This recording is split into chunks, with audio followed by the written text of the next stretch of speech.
Over thinking सही है या गलत?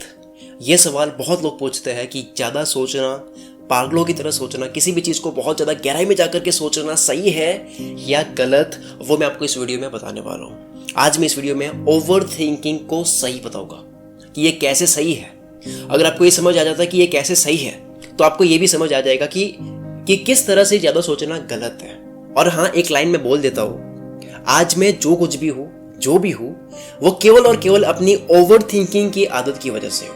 आप मेरा सब कुछ ले लो, मेरी जितनी एसेट्स है, तो मैं फिर से रीस्टार्ट कर दूंगा। लेकिन अगर ज्यादा सोचने वाली आदत आपने ले ली तो मैं कुछ भी नहीं हूं। अब सुनो कि ज्यादा सोचना कैसे सही है। ये अगर आप ध्यान से नहीं सुनोगे तो फिर से आप वही गलती करते जाओगे जो लोग करते हैं। जैसे बहुत लोग ये कहते हैं कि शकील भाई, ओवर थिंकिंग किल्स हैप्पीनेस, इससे खुशी कम होती है। या फिर कई लोग ये बोलते हैं कि ओवर थिंकिंग से नेगेटिविटी आती है। देखो, सुनो, रुको जरा, सबर करो। मैं बोल क्या रहा हूँ उसको ध्यान से सुनो। उसके बाद में आपका ये क्लियर हो जाएगा कि ओवर थिंकिंग कैसे सही है, कैसे आप इससे, ये कितना बड़ा हथियार है आप जानते नहीं हो। मैंने ट्विटर पर ट्वीट किया था, understand the chain of your thoughts, be aware. और दूसरा ट्वीट था, over thinking is not bad if you are suggesting topics to your brain.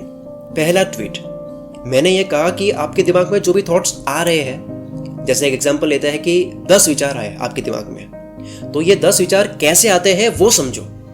जैसे एक कोई थॉट आया, एक कोई विचार आया, तब काफी ज्यादा चांसेस होते हैं कि दूसरा विचार भी उससे ही रिलेटेड आएगा, फिर तीसरा, फिर चौथा, इसी तरह से रिलेटेड थॉट्स ही आते रहते हैं। ऐसे करते हुए अगर कोई चीज पॉजिटिव है, कोई पॉजिटिव विचार है, अच्छा विचार है, तो वो और अच्छा होता जाएगा, वो और मीठा होता जाएगा। और अगर कोई नेगेटिव विचार है, कोई नेगेटिव थॉट है, वो आया, तो वही थॉट और नेगेटिव होता जाएगा और कड़वा होता जाएगा, वो आपके दिमाग को और खराब करता रहेगा। यहां तक सब क्लियर है? आपको अपने दिमाग के अंदर आ रहे सारे थॉट्स को, सारे विचारों की चेन को समझना है। ये एक तरह से बहुत अच्छा मेडिटेशन है। इसको एक तरह से मेडिटेशन समझ लो। ये एक तरह से बहुत अच्छा मेडिटेशन है, चलता फिरता मेडिटेशन है एक तरह से। इसको मैं एक मेमोरी थॉट को लेकर के अच्छे से एक्सप्लेन करता हूँ। जैसे कोई पर्सन है, वो इंस्टाग्राम यूज कर रहा है या फिर कोई भी ऐप यूज कर रहा है जहाँ पे पोस्ट आती है। उसके सामने एक बचपन की याद वाली पोस्ट आ गई जिसमें चाइल्डहुड की बात की गई है कि बचपन के भी क्या दिन थे। अब उसको बचपन की याद आ गई उस पोस्ट की वजह से, ठीक है। अब देखो कि एक कोई दिमाग में थॉट आया, एक कोई भी विचार आया, उससे रिलेटेड कैसे विचार आते हैं, तो उसको बचपन की याद आई उस पोस्ट की वजह से, उससे रिलेटेड उसे सारे थॉट्स एक एक करके आ जाएंगे उसके दिमाग में। जैसे ब्राउजर के टैब्स होते हैं ना, जैसे मोबाइल में ऐप्स होती है, बैकग्राउंड में चल रही होती है, बस उसको ओपन करने की देरी होती है, वो रेडी है कि आप उसको ओपन करो। इसी तरह से आपके थॉट्स रेडी पड़े हैं कि आप उनको सोचो। पहले की सारी ऐप्स खुल जाती है, जब कोई भी एक विचार आता है उससे रिलेटेड सारी चीजें खुल जाती है। तो जैसे ही बचपन उसके दिमाग में ट्रिगर हुआ, उसको सारी बातें याद आ जाएगी उससे रिलेटेड। अब जितनी बातें याद आ रही उस इंसान को बचपन को लेकर के, उसमें से वो सबसे ज्यादा वही सोचेगा या वही ऐप ओपन होगी जिसके साथ में ज्यादा गहरा संबंध है, जिस थॉट के साथ में, जिस विचार के साथ में, जिस मेमोरी के साथ में क्लोज रिलेशन है, उसके साथ में कुछ जुड़ा हुआ है। जैसे किसी के लिए स्कूल हो सकती है, अब स्कूल से रिलेटेड और उसको याद आया और उसके टैब्स खुले, सारी ऐप्स खुली उसके सामने, तो हो सकता है कोई अच्छा टीचर याद आ गया, कोई खराब टीचर याद आ गया, कोई होमवर्क की बातें याद आ गई, ड्रेस याद आ गई, कोई क्रश हो सकती है, क्लास को बंक करना हो सकता है, कोई दोस्त हो सकता है, पढ़ाई करना हो सकता है, एग्जाम का डर हो सकता है, कोई भी उसको याद आ सकता है। अब कोई और थॉट पिक करेगा, उससे रिलेटेड और थॉट्स आएंगे, वो और अंदर जाएगा। ऐसे से करते हुए माइक्रो थॉट्स की चेन बनती है और इसका कोई एंड नहीं है। इस चेन का कोई एंड नहीं है, ये चेन बनती जाएगी। आप करके देखो, आप अपने थॉट्स को कंट्रोल नहीं कर सकते। थॉट्स आएंगे ही आएंगे, लेकिन क्या थॉट्स आएंगे वो कंट्रोल कर सकते हो। आप ऐसा कर ही नहीं सकते कि एक ऐसी स्टेट आ गई जहां पे आपके दिमाग में एक भी थॉट नहीं आ रहा है। वो अगर आप कहीं से सुन रहे हो तो हो सकते हो कि आप बेवकूफ बन रहे हो, क्योंकि ऐसा पॉसिबल नहीं है। आप कितनी भी प्रैक्टिस कर लो, ऐसा पॉसिबल नहीं है कि पूरे दिन में आपके दिमाग में थॉट्स आए ही नहीं, बिल्कुल भी नहीं आए। ये एक तरह से बेवकूफ़ी है कि आप ये मानने लग जाते हो कि अपने थॉट्स को बिल्कुल स्टॉप कर दो। आप क्या सोचना है वो कंट्रोल कर सकते हो, लेकिन आप ये कंट्रोल नहीं कर सकते कि आपके दिमाग में विचार आ ही ना। सो रहे हो तब भी दिमाग चलता है, जगे हुए तब भी चलता है। अब आपको 2 चीजें करनी है। पहला ट्वीट मैंने किया था कि अपने थॉट्स के चेन से अवेयर रहो। धीरे धीरे कोशिश करो पॉज लगाकर रुक करके ये सोचने की कि अगर मैं इस बारे में सोच रहा हूँ तो यहाँ तक कैसे पहुंचा मैं। ऐसे ऐसे करते हुए रिवर्स जाओ। आपके दिमाग में एक आएगा कि यार मैंने पहले ये सोचा था इसलिए ये दिमाग में ये चल रहा है। अब वो सोचोगे कि ये क्यों आया, तो फिर और बैक जाओगे। ऐसे ऐसे करते हुए आपको रिवर्स जाना है। और फिर आपको पता है क्या मिलेगा आपको मिलेगा कि अगर मैंने इस चेन के अंदर जो मैं थॉट्स की चेन बना रहा हूँ, इसके अंदर मैंने अगर शुरुआत ही नहीं की होती इस चीज़ की जो मुझे सोचनी नहीं है, उसकी अगर मैंने शुरुआत ही नहीं की होती, अगर मैंने पहले ही थॉट को मार दिया होता, मैंने सोच लिया होता कि इसके बारे में डिटेल में नहीं सोचते हैं, इसके एंड पॉइंट तक नहीं जाते हैं, यानी अगर मैं सोचा ही नहीं होता, जैसे ही बचपन की कोई मैंने पोस्ट देखी उससे रिलेटेड जो भी विचार आए, अगर मैं वहीं से स्टॉप लगा लेता कि मुझे अभी जरूरत नहीं इसके बारे में सोचने की, क्यों सोचना है, उसी वक्त मैंने स्टॉप लगा लिया होता, तो शायद मुझे स्कूल याद नहीं आती, शायद मुझे उससे रिलेटेड कोई भी बैड मोमेंट याद नहीं आता, वो कोई भी हो सकता है।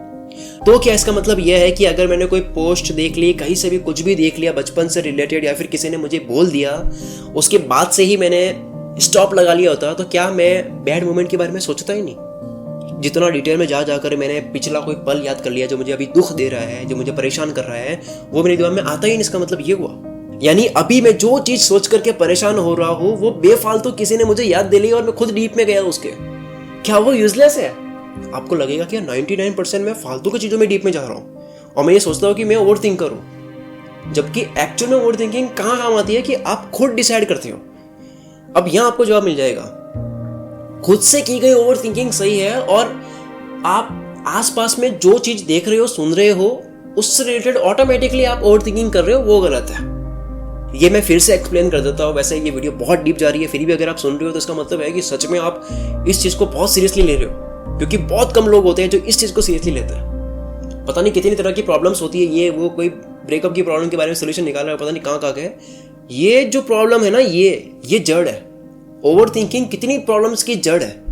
इसको अगर आप अब तक सुन रहे हो, इसका मतलब यह है कि आप एक्चुअल में डिटेल में चीजें समझते हो, डिटेल में चीजें सुनना पसंद करते हो। तो मैं एक्सप्लेन करता हूँ कि इसको मैं कैसे यूज करता हूँ। फॉर एग्जाम्पल, मेरे दिमाग में कोई भी विचार आया, मैं उस विचार से दूसरे विचार में गया, फिर दूसरे में, फिर दूसरे में, फिर दूसरे में, ऐसे करते हुए सोचो कि मैंने 10 विचार सोच लिए, अभी मैं 10वें विचार पर हूँ, ठीक है, मैंने चेन बना दी। लेकिन अगर मैं अवेयर होता, अगर मैं जागती कंडीशन में देखूँ, इसको अवेयर होकर देखूँ, तो क्या मैं पहले विचार में ये डिसाइड कर लेता कि मुझे इसकी गहराई में जाने की जरूरत नहीं है?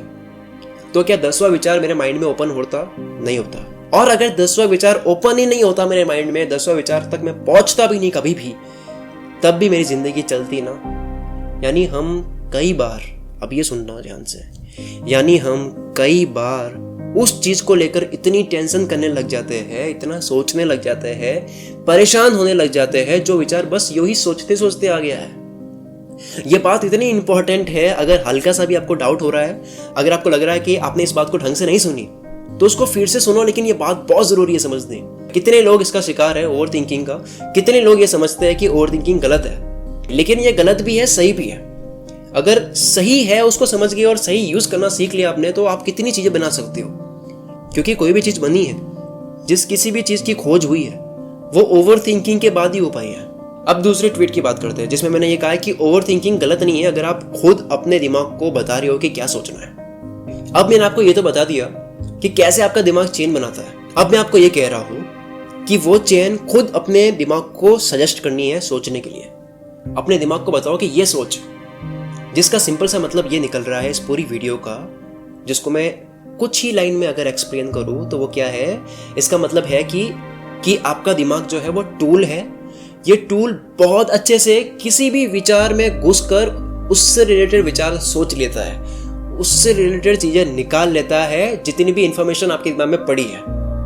ये टूल बहुत अच्छा है आपके दिमाग में जितनी भी इंफॉर्मेशन आपने ली है अभी तक, उससे रिलेटेड निकालने के लिए। ये एक तरह का सर्च इंजन है कि आपके दिमाग में कोई भी एक चीज क्लिक हुई, जैसे ही दिमाग में वो आई, तो ये बहुत गजब से आपकी जितने भी पास्ट में जो भी लिया आपने ज्ञान, उससे रिलेटेड बहुत अच्छी चीजें निकालता है, जो कि कोई मशीन नहीं कर सकती। जो हम एआई करते हैं, आर्टिफिशियल इंटेलिजेंस का इतना कहते हैं कि एक दिन ऐसा हो जाएगा कि दिमाग की तरह काम करेगा आर्टिफिशियल इंटेलिजेंस। अगर आप ऐसा कहते हो, उसका मतलब यह है कि आपने दिमाग को ढंग से समझा नहीं है कभी। तो ये जो टूल है, इसको आपको यूज करना है। ऐसा नहीं करना है कि ये टूल आपको फूल बना रहा है, ये दिमाग आपको कंट्रोल कर रहा है। आपको अपने इस दिमाग को टूल समझ के यूज करना है। जब हम अपने दिमाग को ये समझ के यूज़ करते हैं कि एक तरह से एक टूल है जिसका ये काम है और इसको ये काम देना है, तब बहुत ईजी हो जाता है किसी भी टास्क को कंप्लीट करने के लिए। तो ये टूल है जिसे आपको यूज़ करना है, इस बंदर को बताना है कि कहाँ सोचना है, नहीं तो ये बंदर यहाँ वहाँ बेवजह भटकता रहेगा। इंस्टाग्राम पर तो मैं बहुत एक्टिव हूँ ही, जहाँ मैं टेक्स्ट में कंटेंट अपलोड करता हूँ, वहाँ पे बहुत वैल्यूबल कंटेंट होता है, वहाँ पे तो आपको मुझे फॉलो करना ही है। इसके अलावा मैं ट्विटर पर भी काफ़ी एक्टिव हूँ, वहाँ पे मैं केवल एक लाइन में काफ़ी डीप बातें लिखता हूँ। आप मुझे इंस्टाग्राम के अलावा ट्विटर पर भी फॉलो करो, और अगर आपने मुझे अब तक सब्सक्राइब नहीं कर रखा है तो सब्सक्राइब करके बेल आइकन पर क्लिक कर दो। मैं शकील कुल मित्र से आपके सपनों को सपोर्ट करता हूँ।